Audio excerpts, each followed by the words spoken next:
Hey everyone, welcome to Binkhorsts and Blockbusters. This is a brother-sister podcast about movies. I'm Kate, And I'm Garrett. and we are reviewing our Christmas special this week. Yes.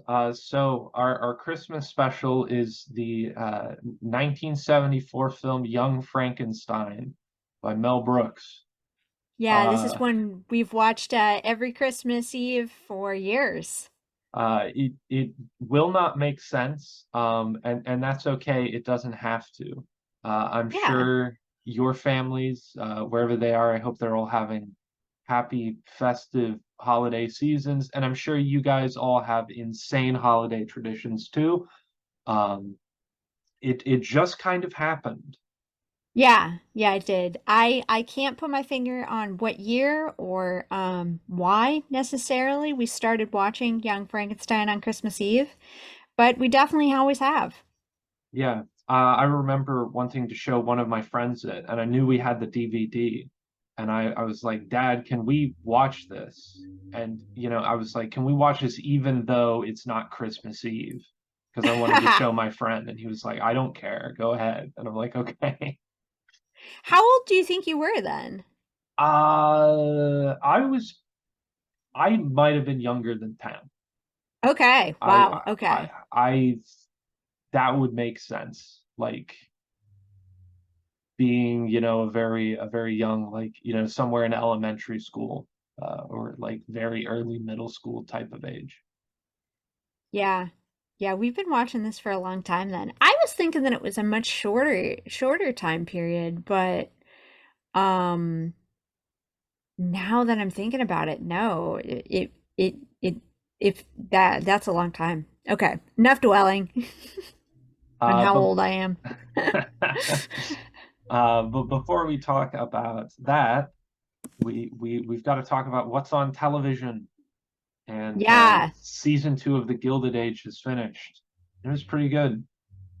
Yeah, it was pretty good. Okay, so we're gonna do some spoilers, so skip ahead if you have not finished the Golden Age, as we do a little review here, so skip now. I kind of wish that they had had a little more labor-oriented drama and a little less um, ladies in big hats drama. So I think a lot of the like big things that happened in this season needed several more episodes of them for us to get invested. Hmm. Um, I felt like the getting married to the priest, the losing their fortune, um, the labor movement, all of those things were very small, but had Hmm. like big impacts. I think they needed more time. Even like the closure of the schools could have used more. Yeah. Um, Yeah. I, Yeah, it really could have used like two more episodes. And I mean, I remember talking to somebody and being like, "Oh, the finale came out last night. Did you watch it?" And they were like, "No, finale, 8 episodes?" I mean, yeah, it's definitely a show that could have been 12 or 10 or 12 for sure. yeah, because it as of right now it hasn't been renewed for a third season to my knowledge. And I kind of think they were putting in a lot more ideas and plots and stuff because they were like, if we do get to do more of this, we want to have a lot of options. But if we Hmm. don't get to do more of this, we want to be able to explore all the walks of life. Yeah. And I think they did an amazing job doing that. Just about every like secondary and tertiary character had a good moment this season, or Hmm. had a focus on them. Shortly after recording this segment, we learned that the Gilded Age would be renewed for a third season, which we are excited to see whenever that comes out. I'm so used to a show like this that would only focus on like the super rich people and just focus on what they're doing, but having all of the perspective of like their butlers and servants and what they're doing, just I think really helps build out the world that they're existing in. Yeah, and I even wish that it had been more and more 50-50, more like Downton Abbey or upstairs downstairs, that kind of a situation because I mean as much as they tried to show the different perspectives, it's still a pretty well off circle even in the servants. Um yeah. The other thing I want to talk about is how hideous all of those goddamn dresses were in that final episode. Oh, it was I bad. I liked Mrs. Russell's green dress. I liked that. I liked that dress in the original, which was black and white and not like burn your eyes teal. I did think the purple dress won by Gladys was awful. That looks so stupid. Yeah, I think it would have been nice in a different color. I think that these dresses all were suffering from some kind of Bridgerton effect where they were all kind of modern colors in classic cuts, and I think that it would have been better if they had been in different colors. I really would have. I can understand that. Yeah. Like why they keep putting Marion in a yellow dress makes me want to vomit because like as a very pale blonde person, you don't look good in yellow. It's the one color you can't wear. Like you can even get away with orange as a blonde person, but yellow, it does not work. You look pale and sickly. Yeah. Yeah. Yeah. More hats. I like the funny hats. It's very creative. Um, I'm glad we finally got to see the big opera house. That was a very pretty Yes. place. Oh, yes, it was lovely. Yeah, See, and I acoustically, like the all those boxes and all those goofy little things like do a lot for acoustics too. in a good way or a bad way? In a good way. It Okay. it it helps like mute the sounds so that they aren't as sharp and echoey. Oh, okay, that makes sense. Hmm. Yeah, that's why a lot of like mid-century modern theaters have terrible acoustics because there's just too many sharp angles and that's when you get all those weird shaped panels that float and are stuck to the walls and stuff because they have to Oh, try and, make it slightly better. I see. Yeah. See, I really vibe with all of the building and decor Mm-hmm. aesthetics in Yeah. in this show. As stupid as the palace that they live in is, I think it's awesome looking, and I really like that juxtaposed to the still rich but like wood paneled den that has like the muted colors. I really like that. It's Yeah. Yeah, and their kitchen is to die for. My apartment would fit in that kitchen. yeah, yeah. Yeah, and the terribly depressing thing is that you know that uh they bulldozed every single one of those mansions in New York. I actually watched a thing by like a YouTube architectural like thing where he went around to different mansions that were in New York City, and they went to a couple like Gilded Age mansions, and we're like, yeah, there are some of them left, but most of them the insides have been gutted. So they Mm-hmm. only look like that from the outside. And I'm like, what was interesting? What was going on inside that was like an allusion to like the Renaissance and all these columns and all this marble and like trying to look like Roman or Greek or something. Like that's what I thought was cool, not the outside that's just a bunch of bricks. But Yeah, but the bricks are cool too. I the mean, with bricks all the are weird cool. balconies and they knew how to do a fire escape well. I'm not dunking on the Masons here. I'm not doing that. The Masons did a good job. They've been doing good work for 10,000 years. This is true.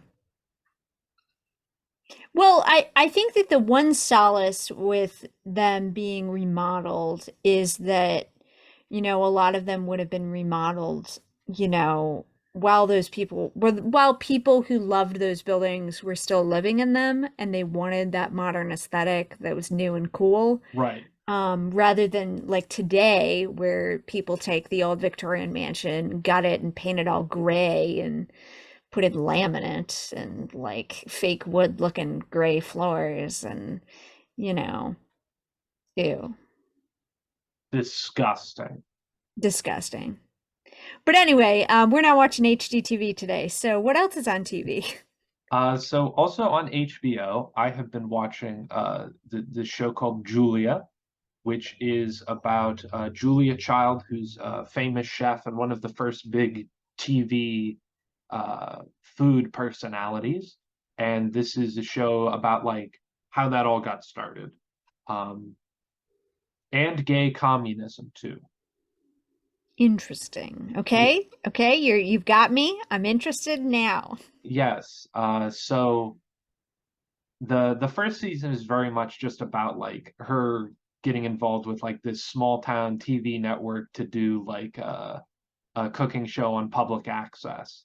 And that's fun because you get to meet a lot of characters, and because it's in the 60s, there's a lot of pushback against like this woman coming in and doing like literally any good in the world.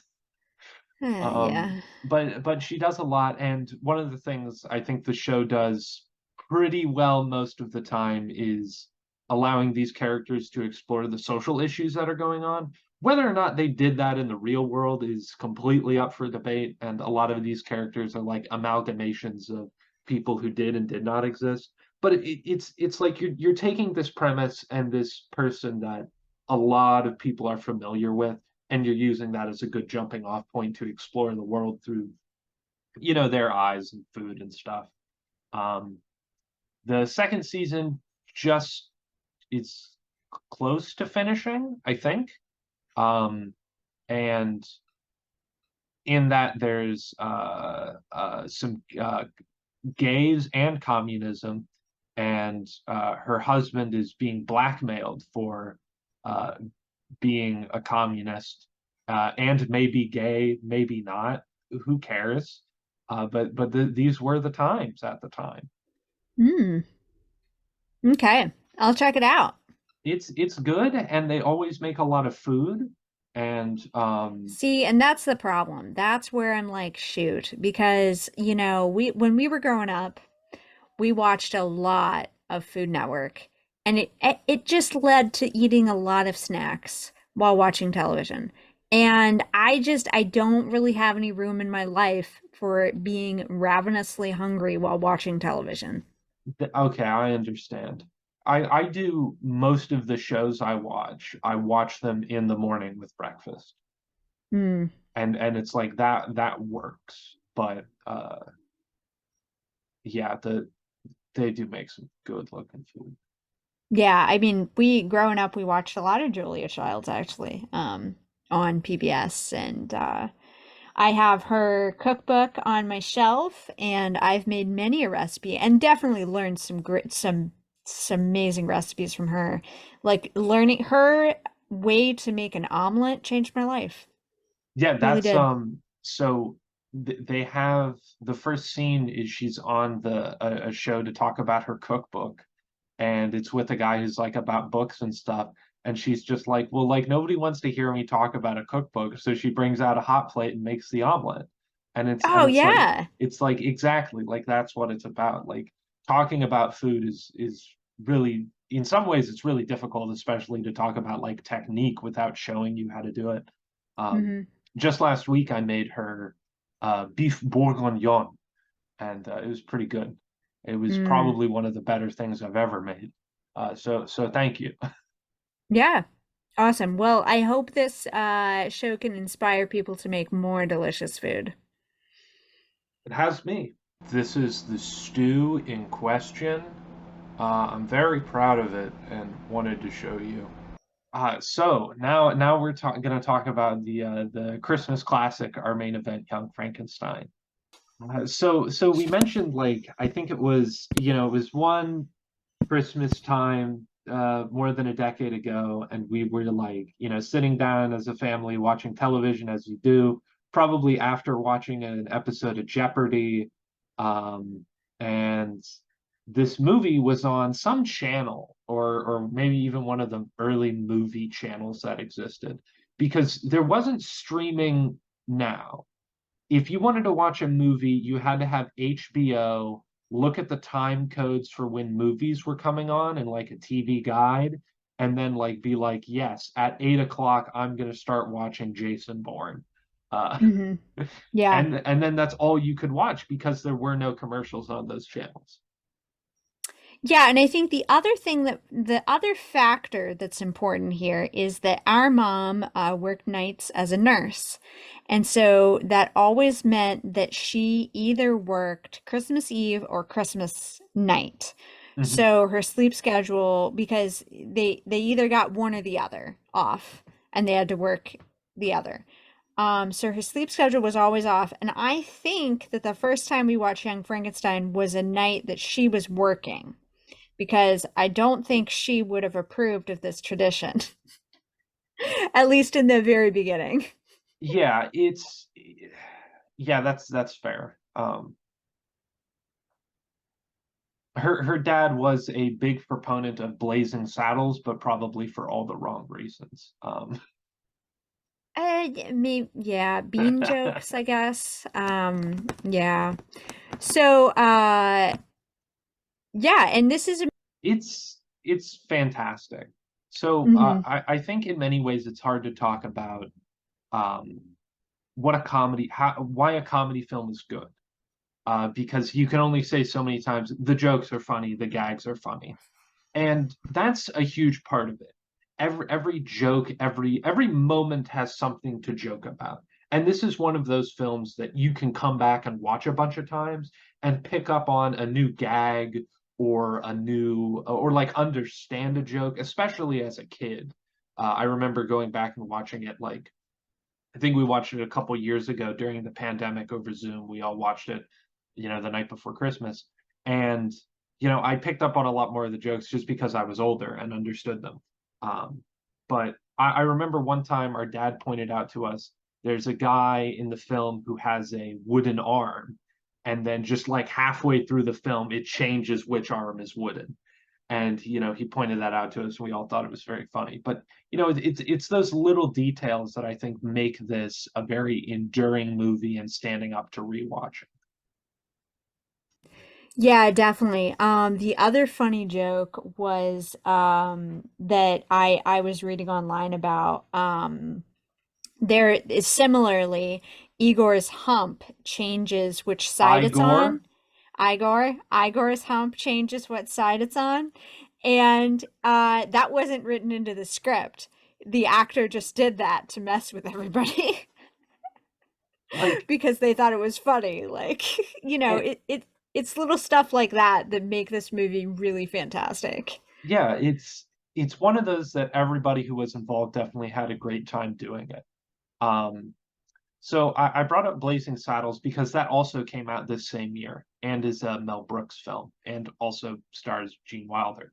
Um, Gene Wilder and Brooks have collaborated a number of times, and this was uh, Gene Wilder was like, "I'll be on Blazing Saddles, but I want you to help me with this script, this movie for Young Frankenstein," and like a big part of it came down to there have been so many Frankenstein movies, like nobody really wants Frankenstein because it was played out. At this point, there'd already been like five movies. But this was new. This was a different idea. This wasn't somebody who wanted to be the mad doctor. This was somebody who wanted to run away from it and gets like swept up in it, which was a story they wanted to tell. And they worked on making the screenplay, and then this came out. At the time, it was very rare to see a movie in black and white, because color was all the rage. Everybody was doing tons of stuff with color. It was the 70s, but having it in black and white was apparently a risk for the studio, so they had to shop it around a bit. But they also did a few other things to like make it look like one of those old movies, like putting the credits at the beginning, having the like kind of weird scene transitions, just fun stuff to make it seem like this was a Frankenstein movie. Um, not something with a laugh track, not something with like overt silliness, but a subtle, just direct thread of humor throughout and entertainment. Yeah, and then the other thing that made it kind of old-timey was the music, certainly. Like that old like the songs and I loved that it was in black and white because as a kid you're watching it makes it seem like it's one of the old movies and Yeah, it makes the comparison to the old movies even better. Um and the other thing is that while color, movies were definitely in color in the 70s, some of them weren't in the best color. So, having it in black and white makes it sharper and better in my mind. But and it certainly gives it that air of this like old-timey feel and I do love that. yeah, that I think that was a fantastic choice they made because it wouldn't Hmm. seem like a Frankenstein movie if it wasn't in black and white because like they don't make Frankenstein movies anymore, and I've already remembered at least two that have been made. They're not good. No, they're not. There's a reason why yeah, like, no, don't do it. Studios, don't do it. Um, a couple other facts. This was nominated for a few awards. It was nominated for the best adaptive screenplay, and then we'll talk about this more, but it was nominated for music and sound. And it made an incredible amount of money for how much it cost to make. It cost them $2 million to make, and it made them $86 million. Blazing Saddles was also a huge success, which meant Mel Brooks had like two of the highest, grossing movies of the year, which was really great for his career. Um, Shortly after this, he would go on to like create his own production company and start like, you know, letting creatives and people make tons and tons of movies. And in a way, he is to both blame and um, be responsible for David Lynch's Dune because he helped fund and produce The Elephant Man, which was David Lynch's like big commercial success that got him into those roles later on.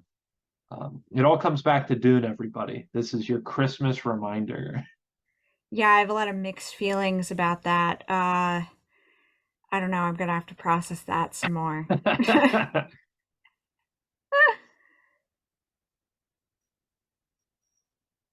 So one thing we can talk about with like quite a bit of like warmth and reverence, and like we don't have to ruin every joke in the movie, is talking about the characters and how each one has, from like the beginning, has a very distinct personality, has like gags and jokes behind them, and they all really work well together.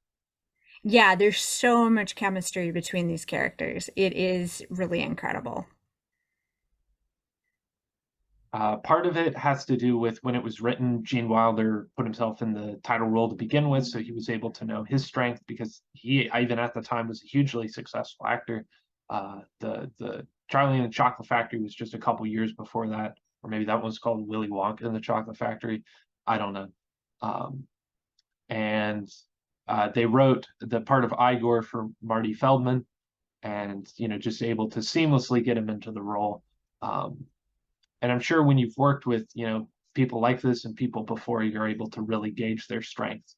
And I think that's an incredibly important part when you're making a comedy film, is for everybody to feel natural together, because it makes the comedy feel a lot less forced and a lot more like natural and like a part of the world, and not so like fourth wall breaking. I feel like that's Mhm. like a hallmark of comedy now, is it's kind of a bit more tongue in cheek and like tries to be funny. Yeah, yeah.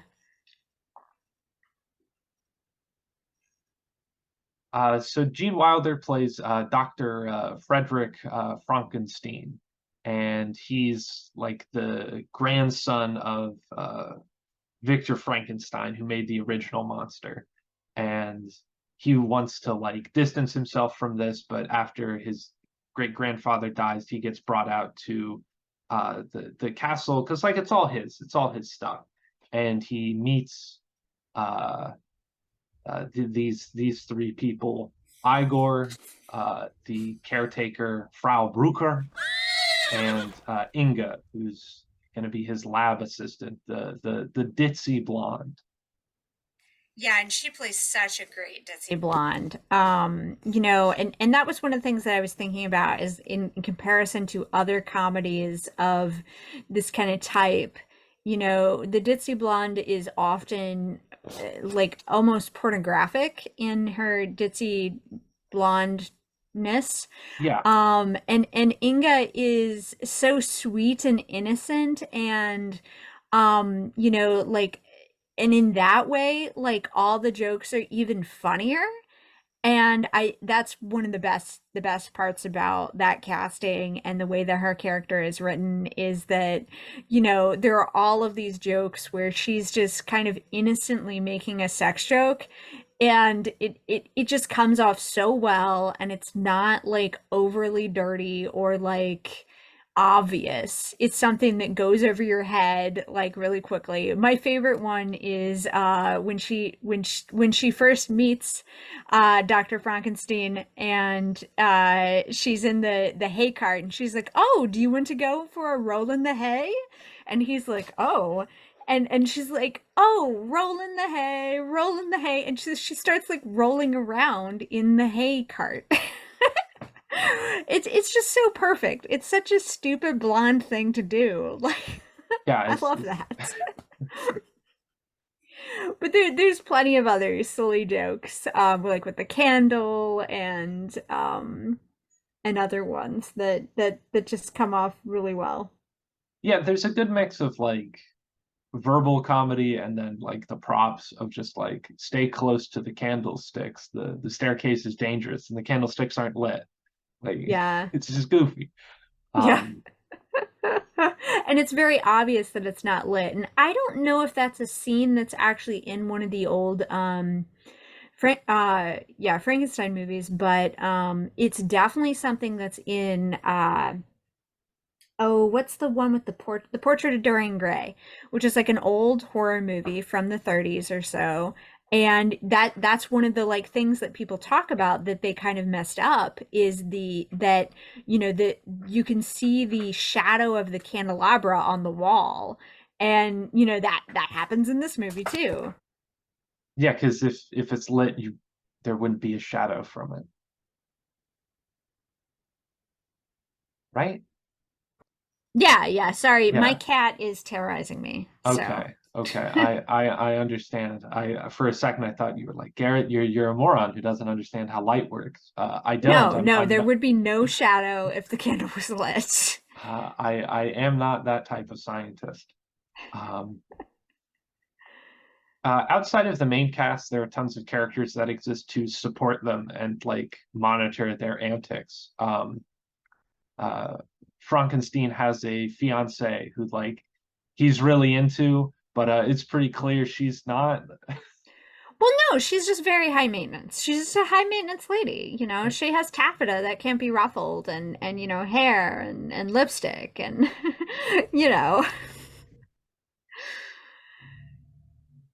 There's also, like we mentioned, the town constable with the wooden arm, who's monitoring this guy who I'm sure he remembers when the original monster terrorized the village, or maybe that's how he lost his arm. I don't think it's ever explained. Um, Yeah, like, well, I mean, I think it's assumed that it's some kind of weird war accident, but you also don't really get a good idea of like what year this movie is supposed to be set in. yeah, because like the original Frankenstein was a long time The ago, like 30s. The first one in was 31. 1931. Yeah. No, I'm sorry, Kate. I was talking about the book Oh, oh, oh. because The book because was because that's okay. when I assume like the first movies would have been set to coincide with the book because that would make a little bit of sense. But uh, right It now I'm just stalling while she is does a Google. 1818. Okay, So. Yeah, Yeah. yeah. So this, would be sensible to take place in the late 1800s or early No, 1900s, I or I think that it has to be dated by the there are two scenes that you can date okay. it by. The first one is the lecture that Dr. Frankenstein is doing about Frankenstein. reflexes, because that would not have been happening in the 1880s, or even I don't even know if that would have happened in the 1930s. Like, because it Okay. with the lab coats and the lecturing, I mean, I guess I don't know enough about medicine. I mean, maybe the 30s that could have been happening. Um, like there were lectures in um yeah. And then Yeah. the other scene is the dance scene where, they're tap dancing That's true. in the tuxes. So And that song, "Putting on the Ritz," was released in 1927. Oh no, it was written in 1927, released in 29. So yeah, it's sometime probably in the 30s. yeah, so maybe it's contemporaneous with the original. Yeah, and okay, yeah, I also don't think there would be a brain depository in the 1800s. We weren't doing a lot with brains back then. So the book is set in the 1700s. Oh my God, this is just getting more confusing. Because Yeah. they're only two generations apart. So like it wouldn't make sense for it to be like coming off of the 30s version if you're replacing that in the 1930s, because that would, you know, three generations would be now or like before. Um, but if it's in the 1700s, then yeah, three generations would definitely be like late 1800s. Uh, so I'm confused now. Yeah, Um, I mean there's a lot of options here.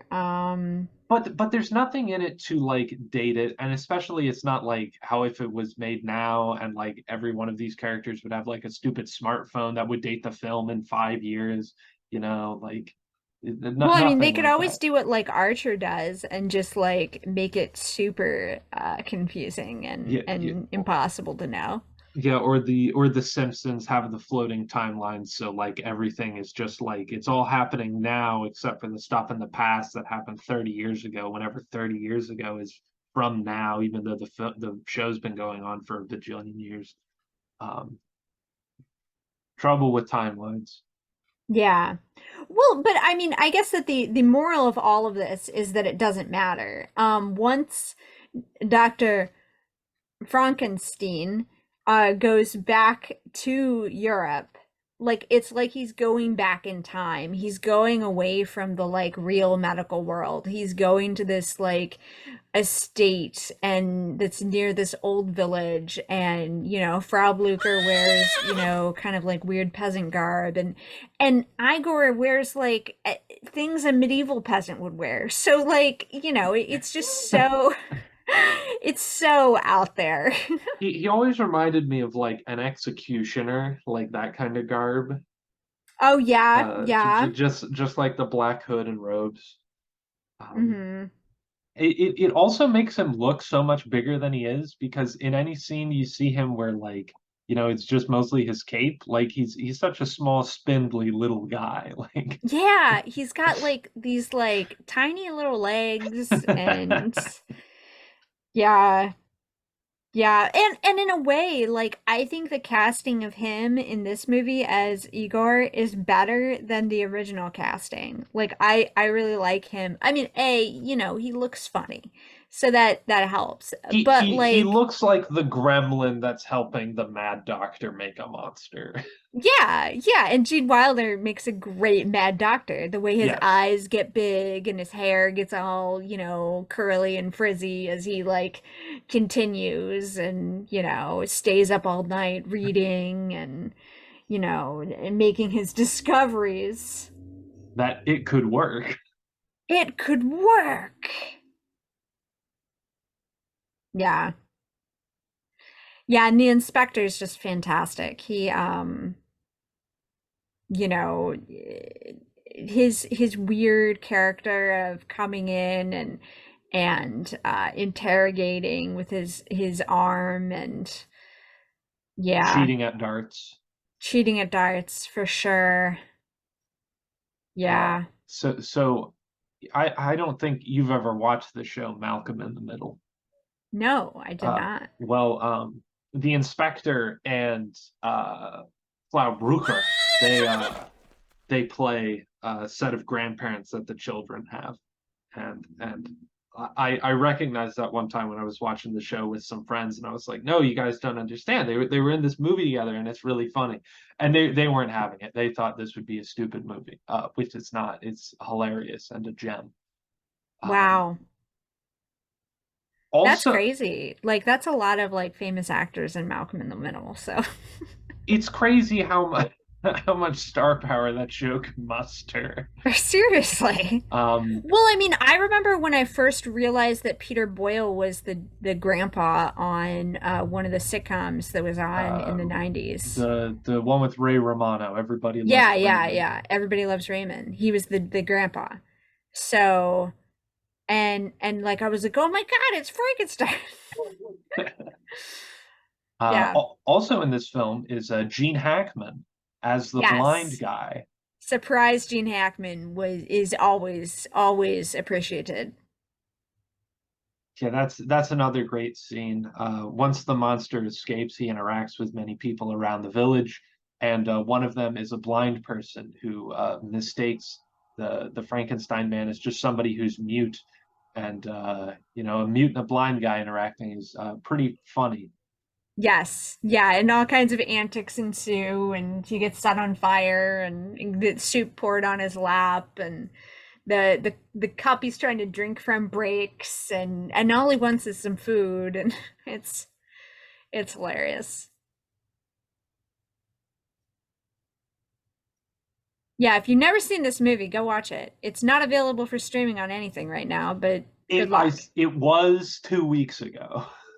Yeah, I'm very annoyed about this. This is our Christmas tradition, and it's very hard to watch something when you don't own a DVD player and it's not streaming anywhere. Like I saw it on HBO. I'm positive like a month ago, and I was like, "Oh, great, we'll be able to watch it for Christmas." And now it's not there.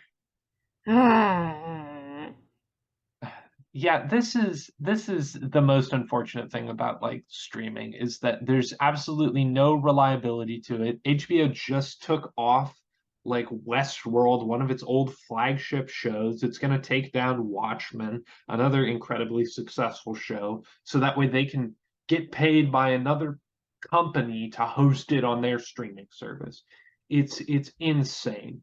If you want to be able to watch something, buy it, download it so it's on your hard drive, whether legally or illegally. I don't really care. We do not condone illegal activity on the podcast. No, but I will look the other way. Just don't tell me about it. Yeah, do not tell us about your activities. Yeah, don't put a link in the comments for where we can watch Young Frankenstein. God, I'm shaking my head. Anyway, um, Don't moving don't on. send me copies of the film to my address. Don't do that. Yeah, I used to have a copy of the DVD, and I mean, it doesn't matter. It literally does not matter because I I do not have a DVD playing device of I any don't kind. have one either. I'd have to like steal one of my friend's PlayStations. Like I don't have one. Yeah, I mean, nothing like a $5,000 or a $500 DVD player. That's good investment You can in a you can PlayStation also 5. play video games on it. That's true, but can you? I don't know. So, Anyway, so another great part of this movie is its music and score, and it was nominated for a Best Sound for this at yeah, the I love the Academy. music in this one. Because it is so old sounding and it really sets the mood. The music is also a huge part of the plot, for Yeah, yeah. Frankenstein in that music is very soothing to him and he really enjoys it. Um, so he, is drawn to the music and it seduces him and there's also a lot of great singing. Elizabeth sings quite a few songs, including a Civil War marching song. Uh I don't know, Sweet Mystery of Life. I don't even know what kind of song that is, but she sings it. I don't know what she sings at the very end, but yeah, love the music. Good stuff. It's great. And yeah, they play the same song to attract the monster because Frau Blucher knows it. And Hmm.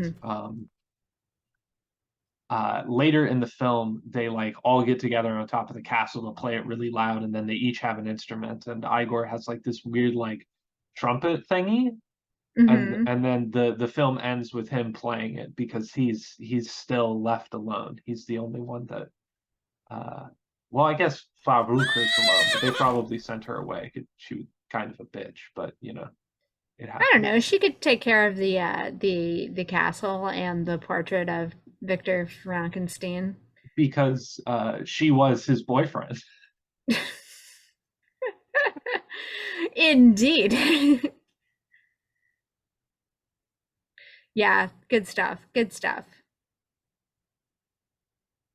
Also, you might not know this. This is a musical now. Young Frankenstein is a musical. Oh, what? Yeah, so Mel Brooks made his film The Producers. He turned that into a musical, and then he also made this into a musical. He was inspired to do this by his wife because she was big into like the musicals and like that sort of thing. Um, and it existed. It debuted in 2007 in Seattle, which I'm near, and it's been going. They do it. Oh, It okay. I it mean, you exists. know how I feel about musicals. Like everyone who Yes, knows me knows how I feel about yes. musicals, and the answer is no, thank you. Well, there's been some discourse recently around the new Wonka movie with Timothy Chalamet, and the funniest thing I've seen is this hasn't been marketed directly as a musical because nobody wants to see musicals. So in order to get people to go to them, we have to trick them into wanting to see a movie and then dropping that it's a musical on them. To which point I say, don't make musicals anymore. We don't like them. Yeah, and I mean, I think that part of it is part of the reasons why we think that musicals are terrible are that they are terrible objectively, but they also like Willy Wonka and Gene Wilder and that in that context, the musical makes sense because you're going into this very bizarre, strange world. The main portion of the musical is done by the Oompa Loompas. So they're the ones that Aliens. are singing and dancing and they're aliens. So if I can suspend my disbelief and believe that an alien species only communicates through song and dance, that's Yeah, fine. I yeah, can do that. And, absolutely. a Gene Wilder singing a song to kids, okay, fine. Yeah, A he's a kid and his whimsical grandpa, man. a kid and his grandpa singing a song together when they realize they get to go on this great adventure, cool, fine. I think that's the thing about Willy Wonka being a musical that I'm okay with is Well, because it's about kids and kids are allowed to have song and dance. well, I'm an adult. I can't deal with it. you're forgetting about the worst song in that movie, which is Charlie's mom when she's doing the laundry, singing, and it's just her singing for Charlie, and he's not even there, and that's the worst part. You get past that, and yeah, I agree, most of it are good songs. Grandpa Joe is a piece of shit, though. He could have been out doing stuff for the family. He was dancing around way too quick. Well, maybe he was depressed, Garrett. Kate, this was the the early 1900s. People weren't depressed back then, and the mental illness didn't exist.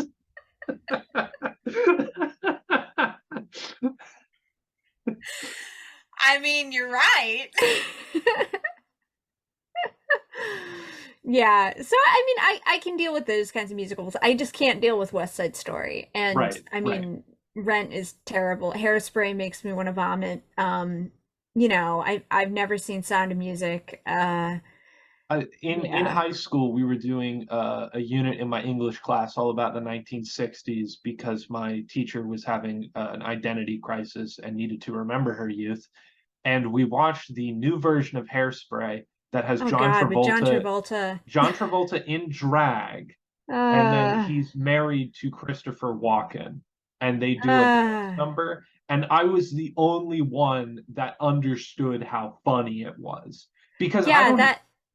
I mean, yeah, there's so many like Pulp Fiction. Whenever John Travolta's dancing, it is a reference to Grease, but Yeah, also Pulp Fiction, yes, it which because is. that's a reference to Grease and like Well, like because that's the the one we sandwich of know. layers of Travolta dancing are incredible because like you know that they've all like thought about it when they've Yeah, put it together yeah, and yeah. And especially because they were both in Pulp Fiction too. yes. Like, was he wearing a watch? That's important. I mean, Probably, yes. yeah.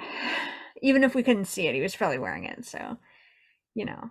Um, This film, however, does have a musical dance number.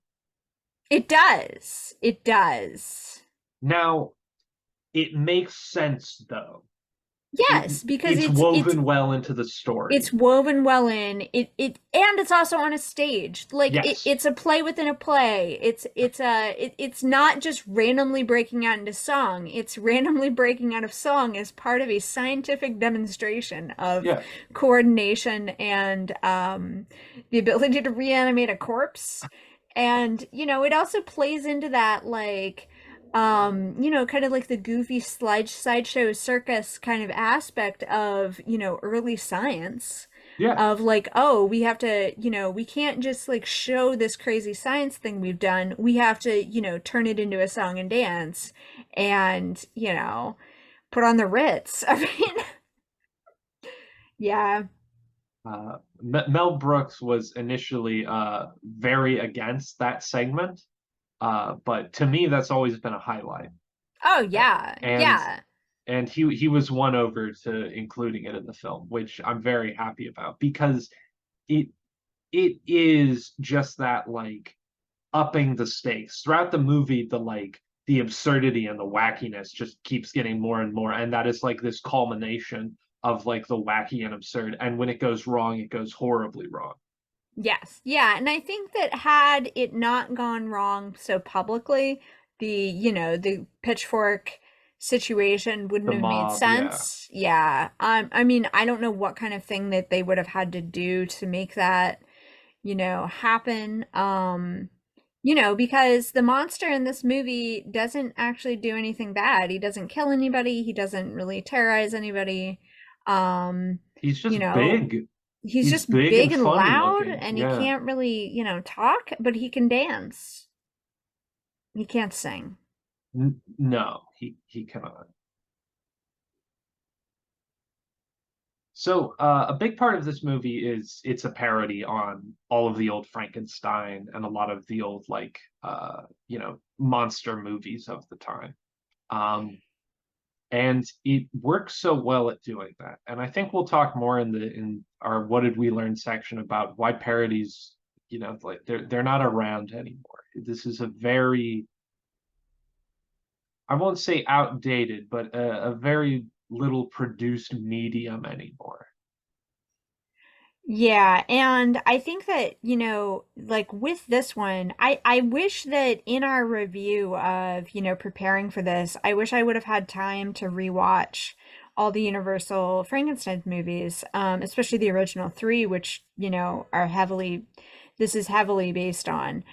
Because you have so many of the scenes that are just so iconic in Young Frankenstein. And being that we both watched Young Frankenstein before we watched the old Frankenstein, so Yeah. we're coming from that perspective. And so many of the scenes that are just iconic in Young Frankenstein are in the old Frankenstein movies.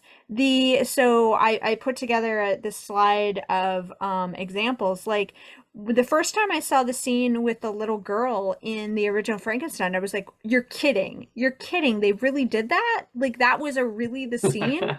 And then it just continues because instead of having the head cop in the town have a wooden arm, he's missing an arm. So like the little things like that, like having the violin in the old movies, switching the brains with the same, weird contraption. Um there are just so many scenes like the kind of affair situation with the lab assistant. There are just scene after scene after scene appears in both movies. In fact, I think there is a dance scene in on a stage in one of the old ones, but I might be misremembering that. Hmm. I don't know. I've never seen all the old ones.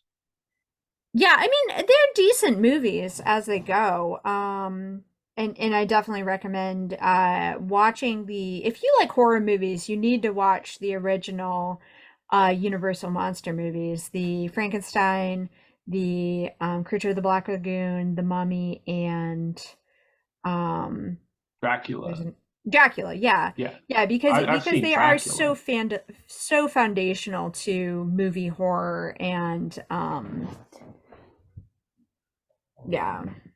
Yeah. And these definitely would have been films that uh, Mel Brooks, Gene Wilder would have not necessarily grown up. Well, yeah, yeah, grown up with and like had seen a number of times and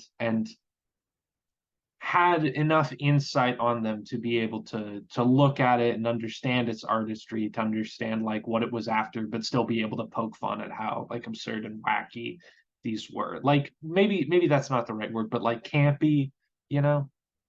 Yeah, yeah, they're very campy. And like they were the kind of movies that people went and saw many times because, there wasn't as much to do back then. And most of the people who watched Young Frankenstein, in the first 20 years or so had definitely seen the original monster movies. Yeah. One cool fact, the lab in Young Frankenstein is using most of the original lab equipment from the 1931 Frankenstein, Yeah. which is really awesome that they were able to find that stuff 40 years later, but also just like help cement this as like being in the mythos of being of that time and having that same like style and just like all the weird dials and levers and spinny whirly doos and machines. It helps create this atmosphere that definitely all the old Frankenstein movies were making of like this is crazy witchcraft science. This isn't your doctor's office science. This is crazy shit. Mm-hmm. Yeah. Well, and all the set design is really incredible on the old movies and then also in Young Frankenstein. I'm not going to say that the people who, did Young Frankenstein, were geniuses of set design because they were heavily based on the old movies.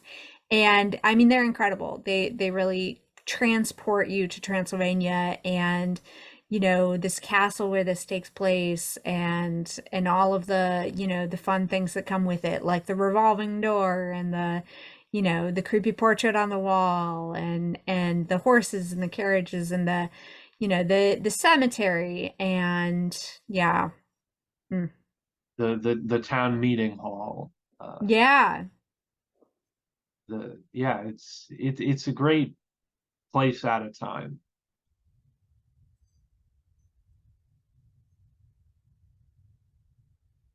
Yeah. Uh, so Kate, what did we learn? Yeah, we learned that parodies are a lost art, and we can't really think of a good parody that comes even close to this, and it's really too bad. So Mel Brooks has made a number of parody films. This same year, he made Blazing Saddles, which parodies westerns, and some people say it is what killed the western for years. Um, in the '70s, at that point, there were tons and tons of westerns, and there were western TV shows. In the '50s and '60s, just an insane amount there. He went on to make a parody of Star Wars with Spaceballs, and that was, again, a more direct parody of Star Wars than any of like the other tropes in science fiction at that point. There were some, but it was more to that. Uh, and then you see, because I grew up and there was always the scary movies. It seemed like there was a movie like that coming out every year. But then those movies started to flop hard. They stopped making their money. They relied way too much on having like star power and just like constant pop culture gags. And they fell off and haven't really been made. There have been a few parodies of like something like Paranormal Activity and like a few of those other just like crazy fads, but nobody's making parody movies about like a genre or a concept anymore. In Hmm. many ways, I think if they tried to do that today, they try to elevate it to like have some kind of message or something like that about like the era or whatever. But nothing just so like, yeah, we're making a Frankenstein movie, but it's just going to be funny, and we're not really going to care about the whole story of Frankenstein. Everybody knows it. We're going to do that, but we're going to use it as a place to tell, a bunch of jokes to have a lot of fun with our buddies. Hmm. I did think of one movie that you and I have watched many times that fits this category and might be the next last great parody, and that is 100% Galaxy Quest. That's I forgot about that one because yeah, Yeah, that is it's a parodying. parody of Star Yes, Trek. yes, And like it is irreverent, it is funny, it pokes fun at not only the idea of Star Trek, but also the phenomenon that surrounded Star Trek with the fans and also the production and the stars. yes. It's Yeah, so very I guess meta. yeah. Yeah, and so that one's a film that makes fun of the whole industry too, which, is something that I'm sure is frowned upon in Hollywood to not only, parody a great work of art, which I'm sure, the people at Universal think that the old monster movies are, Yeah, yeah. um, but also to like take a hit at, the actors and writers and fans. I certainly understand why they don't do that as much. And I mean, if you think about it like that, Mel Brooks, think about how much power he must have had in Hollywood to get this whole thing greenlit because, like they had to, have the ability to use the sets. They had to be able to use the images and the writing and, so many of the parody aspects, um, that I'm sure that costs a lot of money and they had to, make friends and be nice with lots and lots of people in order to do this. That's true. Because I was thinking like there really ought to be a parody superhero movie that like pokes fun and does all the things, but it would just be another superhero movie that had like comedy in it.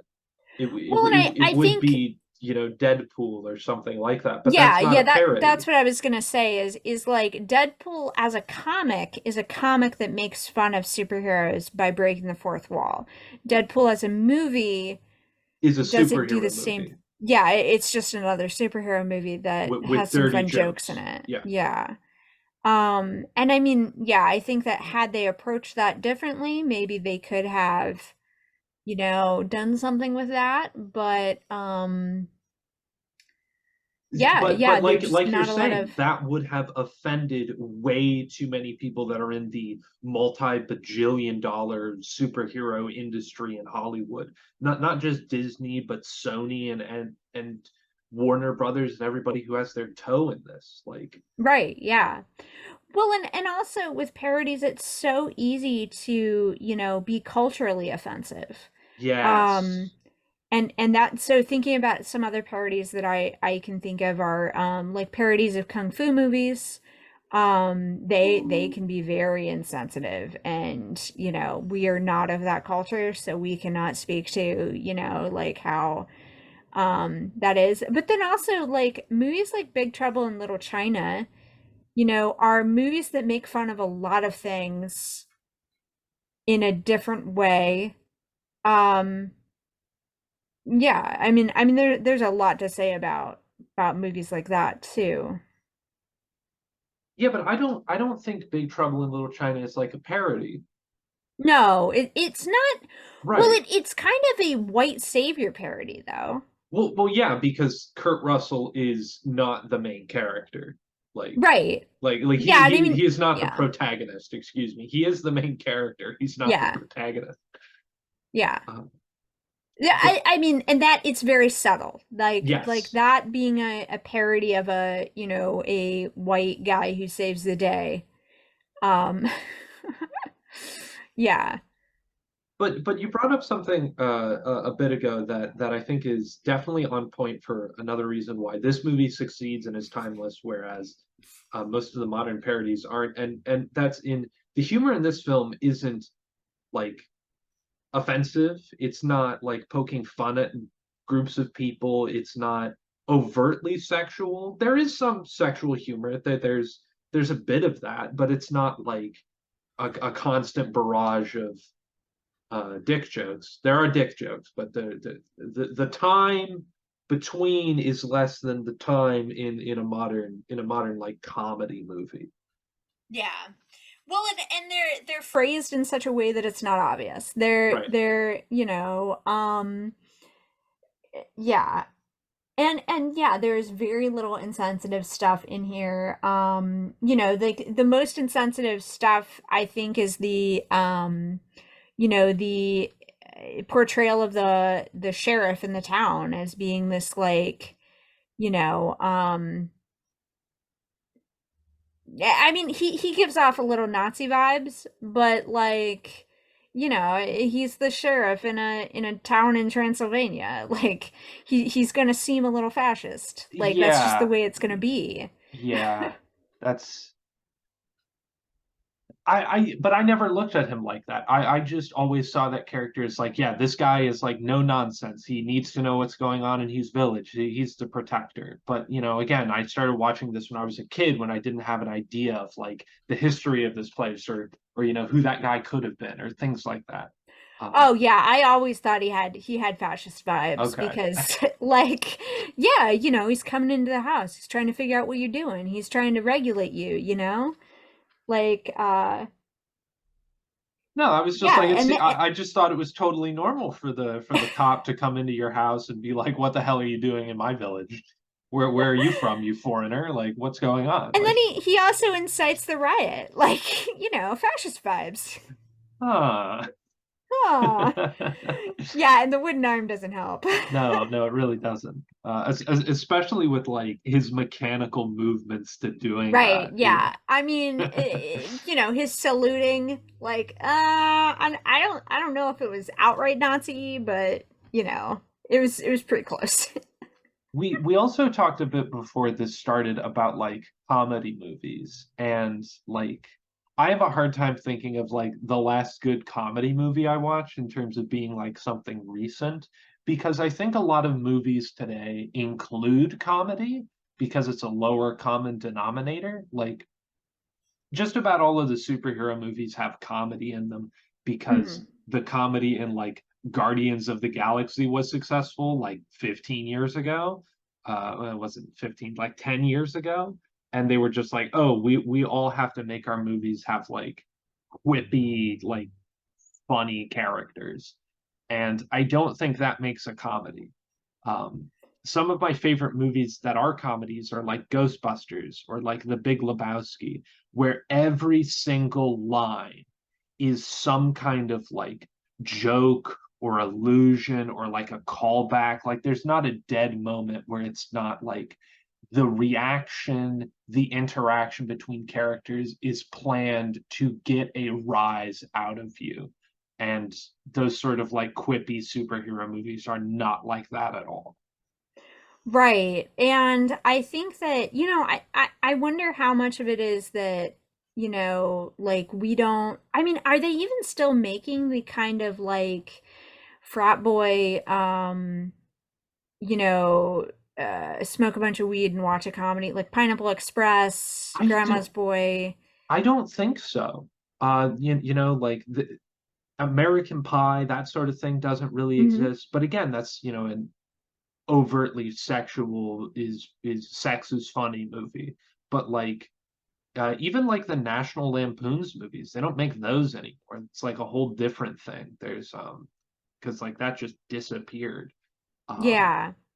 Yeah, and I mean like I mean part of it is maybe it's the kind of movie that we are just not watching because it's not right. something that gets on our radar. And I'm thinking about I remember seeing a commercial briefly for a Christmas movie where the cop from Stranger Things is dressed up as Santa Oh, right. Yeah.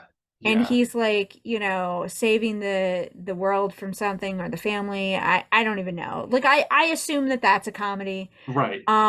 And so I wonder if like we just because we're such serious media consumers that we just don't even bother, seeing anything close to those kinds of movies. Like we aren't watching Hallmark movies. I wonder how many movies that come out today that are on cable television would fit into these genres. I don't know. Because I do think this is something that a lot of streaming things do. Um, but I did remember I went and saw Nicolas Cage's incredible, massive weight of talent, or some combination of those words, where him and Pedro Pascal like do drugs and write like a movie or something. They do some spy shit or something. Um, and like that was very overtly a comedy, but like I couldn't tell you much of what happened in it because like it was just a comedy. It didn't have like Yeah. another level to it. Um, Yeah, whereas like this, or even like Grandma's Boy, like I can recite the plot to Grandma's Boy because there actually is a plot. Like right, right, there's a right. solid plot in that movie. Well, And also like the other comedy that we've reviewed on the podcast is Burn After Reading. There is a solid plot to that movie. yes, and again, that's a Coen Brothers movie. So much like The Big Lebowski, every line in there is planned. It's Yes. all a part of like setting up and knocking down tons and tons of jokes. Yeah. I Yeah, I and the tension and the plot yeah, creates a lot of the jokes too. Whereas like a lot of the other comedies that we can think of like, The Hangover and Grum or the American Pie movies, like it's all just, something stupid is happening, so there's a bunch of jokes happening around it. right. It's very much I've heard the term uh like road trip movie, or like something like that, where you just go around and you have like these different set pieces, and like the thing that connects them is it's a road trip. you know Borat did that, but Borat's a very different thing. But you know what I'm getting at. Yeah. Like sure, National Lampoon's Vacation did that, but it wasn't like you could only do that so many times because there are only so many of those like same relatable jokes you could do. But Mm-hmm. again, at the heart of National Lampoons were like these very like defined characters who wanted an experience and like clashed and butted heads, and the road trip was just a way of getting them to interact together. Um, Yeah, and it is a vehicle for creating a lot of tension by trapping four people who are only together because they're related to each other in a very confined space. Yeah, much like The Shining, the American automobile, going on a vacation to Florida is very much a cabin fever experience. Yes. It is not a family vacation if one of the parents does not say the F word. That is the rule. Oh, absolutely. And I mean, somebody should get a drink thrown at them at least once. Yes. Yeah, Uh, many of those. Yeah. but Yep. maybe that's part of it is we're not getting good comedies because people don't go on funny experiences anymore. The people of today don't have anything to draw on. We're too wrapped up in our phones and our online usage to go out and have experiences that become relatable and funny. Yeah. Well, and I wonder how much of it is just like the dark humor of darkness. I don't know. Well, it's interesting because right now stand-up comedy is huge, and a part of that Yeah. is definitely due to like the TikTok and short form content where you can upload the like minute joke and then like you transition to telling another minute joke. Um, but one of the like big comedians, they came out with a movie based on like a 20-minute bit that they do, Bert Kreischer's The Machine, and it flopped hard. Nobody went and saw that. People didn't say it was very good. Um, it's very weird because Gene Wilder, he was a comedian. He did tons of comedic movies. He did them with Richard Pryor, who is probably one of the biggest comedians. Um, Mm-hmm. like this is just something the stand-up comedians did. They also made movies. They made tons of them. And now that's just kind of not the case. But I think I agree with you. On a whole, we don't know about them because they're not on our radar because we're more interested in like a sci-fi movie or a drama or like something with a lot of like artistic merit. And I'm not saying comedy movies don't have that, but the ones that get advertised and are really mainstream don't seem to have that. I'm sure there are a lot of like smaller ones that do, but it's of course it's harder to find those. Yeah. Well, and I think that that's part of the problem is that outside of Galaxy Quest, and I mean Hitchhiker's Guide to the Galaxy is hilarious too, but Yeah. and it was kind of written in that irreverent way, the book initially about,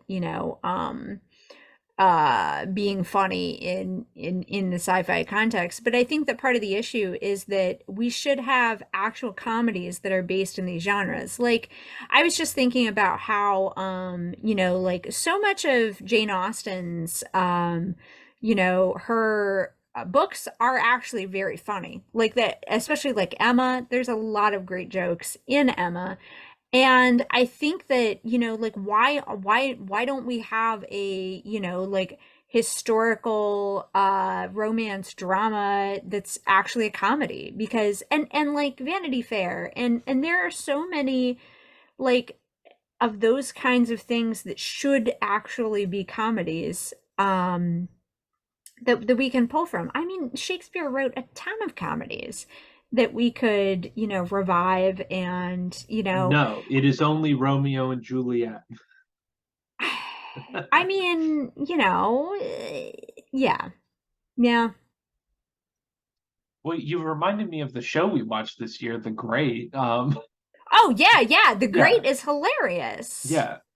That's a good. But I wouldn't. I'd say that was a comedy. I wouldn't say that was a parody. Um, but I mean, Yeah. it might be, but we're not familiar with Yeah, I that mean, sort of I have movie. forgotten how off the rails this conversation has gotten because not have we've transitioned from there are no parodies to there are no comedies. Like I mean, give me I think that that's what our viewers need to do this week is recommend some comedies for us to watch to make us laugh while the universe burns around us. Yeah, I could use a good laugh. Yeah. Yeah, we need some good comedies. We've name dropped a lot of our interesting our favorites. So you know what we've seen, what we like, and probably what we would like to know more about. I have never watched a lot of Mel Brooks movies. As many times as I have watched Young Frankenstein, I have not seen Robin Hood Men in Tights in its entirety. I have not seen I've watched History of the World part two or one or whichever. Part one, part two What came out one? on Hulu this year as a sketch comedy show. Oh, that doesn't make any sense. Um, like that was the point for there not to be a part two.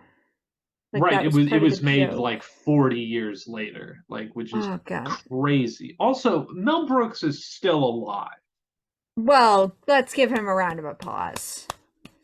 Kicking. You made it. You made it. Yeah, Yeah. he's 97. He's an old man. Wow. He's Yeah. also a veteran of the Second World War, so good on him too. Yeah. Good job surviving. He did not do mine uh disarming, but he did do mine detection. So he's right up there with our Jeremy Renner from last month. That's incredible. So the show I've been watching, because War on Christmas doesn't end until after Christmas, is I've been rewatching Band of Brothers, and I went and looked to see like what the survival rate was for the company, and only 50% of people survived D-Day, and only 60% of people survived the next big situation they got into. And I was just like, that's really bad. That's really bad. Yeah, it So was like the deadliest conflict. yeah, so good job on Mel Brooks for getting through it. And thank you for bringing us yearly laughs. Yeah, If we're not watching this movie, we're thinking about it or talking about it or joking about watching it, and it's always funny. It's always a good time. It's great memories. Um, it inspired so much. It's a musical. It inspired the song "Walk This Way." It's excellent. 10 out of 10. yeah, truly a great movie that we enjoy watching every year on Christmas Eve. Well, we want to thank you all for continued watching, and yeah, if we don't have a another episode out this year, thanks for hanging out with us for this year and for the first 22 episodes of our show. We hope you've enjoyed them. We've enjoyed Yeah. making them. Yeah, so happy holidays, happy new year, and we will see you next year for some exciting film reviews. Yeah, we've got a lot planned out. So thanks again. Have a good night, everyone.